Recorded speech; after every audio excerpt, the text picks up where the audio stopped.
Na entrada de mais um ano escolar, uma altura em que as crianças se sentem particularmente nervosas, eufóricas ou até deprimidas, chega-nos um novo livro do pediatra Mário Cordeiro. Educar com amor, um guia de afetos e sentimentos para que as crianças cresçam felizes e equilibradas. Assim se chama. Esta é mais uma obra de um especialista que dedica a vida à saúde das crianças, física e emocional, e que está neste jornal. Boa tarde, Olá, Dr. Mário Cordeiro. O que é que nos revela agora neste novo livro, Educar com Amor? Que não se pode educar sem amor, ou pelo menos será ineficaz tentar educar sem amor, e por outro lado não se pode amar sem educar, entendendo educação como ensinar e aprender.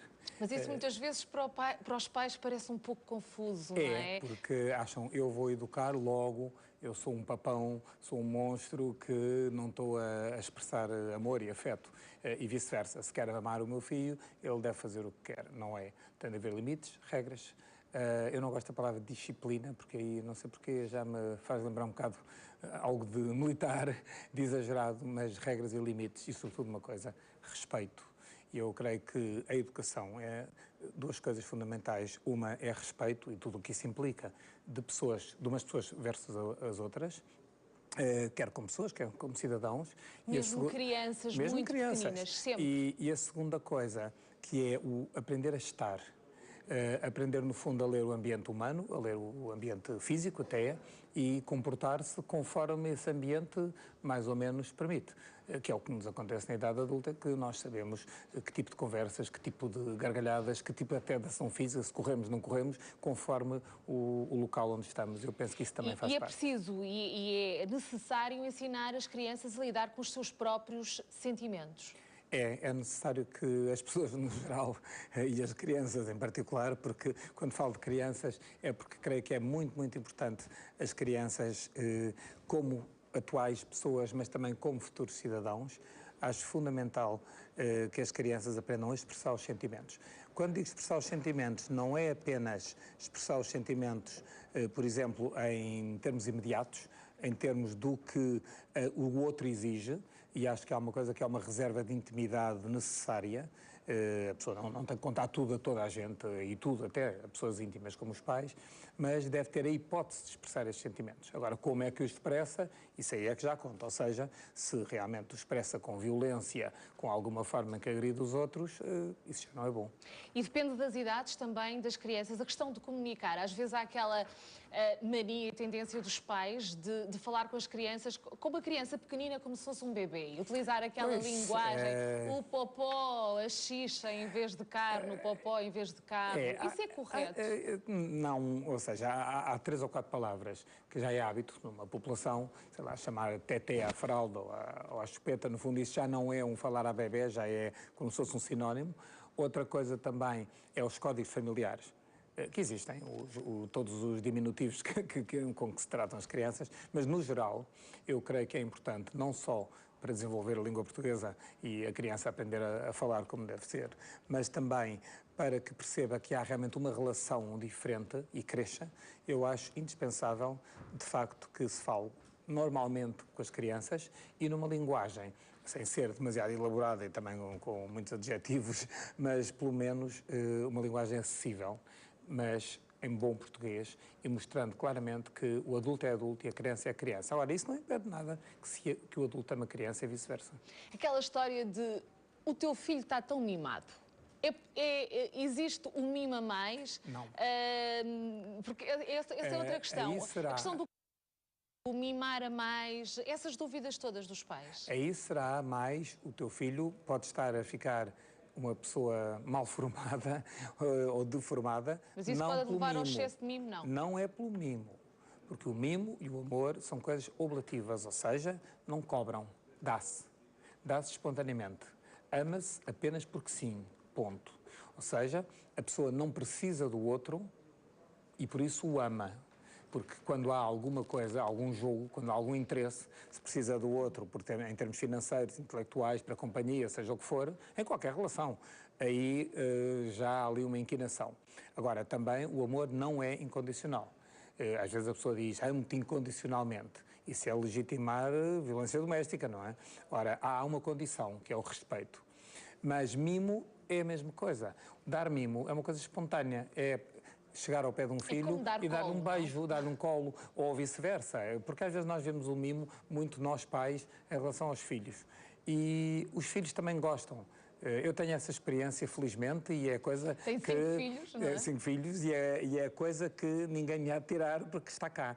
É o mimo que, de facto, os filhos me dão quando espontaneamente vêm ter comigo, me dão um abraço, me tocam. A questão é que para mimarmos temos que ser mimados. Mas isso tem a ver com o amor. Há aqui uma Agora, reciprocidade. o mimo a mais, que as pessoas muitas vezes dizem, a criança mimada, não é mimada. É uma criança que muitas vezes até é pouco amada, é mal amada ou amada fora de horas, e que é recompensada com bens materiais, com coisas, que não é mimo, é chantagem emocional e compra. Aí sim, há crianças compradas que depois ficam, o que os ingleses chamam o spoiled child, ou seja, a criança estragada, porque habitua-se a uma relação interpessoal em que há sempre um negócio. Ora, o amor não é um negócio.